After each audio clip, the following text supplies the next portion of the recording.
Pada 3 November hari ini, militer Ukraina merayakan Hari Pasukan Rudal dan Artileri Ukraina.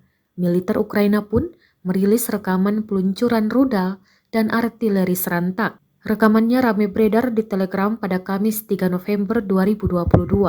Kami mengucapkan selamat kepada semua artileri pada Hari Pasukan Rudal dan Artileri Ukraina.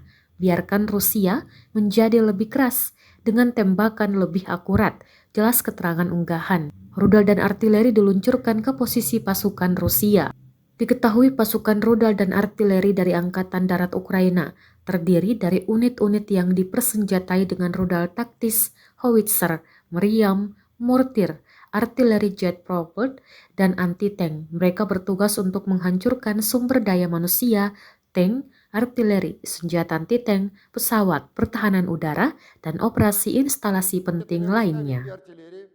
Поражен пункт управления 15-го полка Нацгвардии Украины в районе населенного пункта Кировск Донецкой Народной Республики, а также 73 артиллерийских подразделения на огневых позициях, живая сила и военная техника в 169 районах, 12 украинских беспилотных летательных аппаратов в районах населенных пунктов Снегиревка Николаевской области, Ищенко, Веровка, Обрывка Херсонской области, Оборотновка, Викторовка Луганской Народной Республики, Орлянка, Владимировка, Граково Харьковской области и Польная Донецкой Народной Республики.